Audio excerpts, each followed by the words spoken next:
I'm David Safavian. I'm the General Counsel for the American Conservative Union.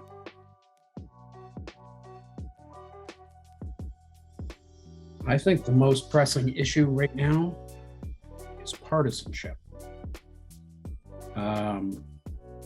Whether we like it or not, I think people are comfortable kind of segmenting into their own tribes, which puts my organization, American Conservative Union, in kind of a unique place because there aren't a whole lot of national center-right or conservative organizations that engage in criminal justice. What I have seen and experienced causes me great concern that some folks use criminal justice as really a way to advance partisanship.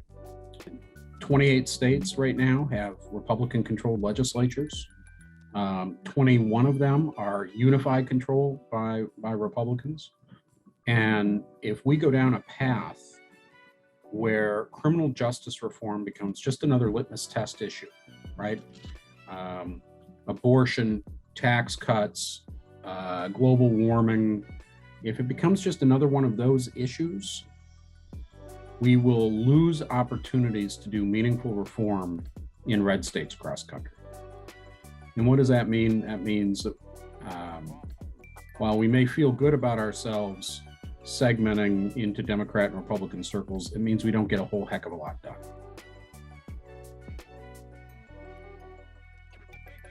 I think by all accounts, the pendulum is swinging back.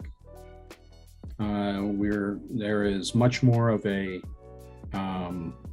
tendency, particularly of Republicans and conservatives, to go back to the old ways of doing things. It's not because they have any specific animus. It's because crime is spiking by every measure, and they feel like they need to do something, both for political reasons and for policy reasons. I point that out as kind of baseline because as we look where we're going forward, it is easy to see us working on issues that are kind of at the back end, right? Reentry, fines and fees, clean slate. I won't call them low-hanging fruit because those are all challenges in and of themselves. But unless we can start talking about our issues differently and really matching the rhetoric with our policy proposals that focus on public safety, going back and dealing with mandatory minimums, by and large, it's going to be incredibly difficult in 10 years.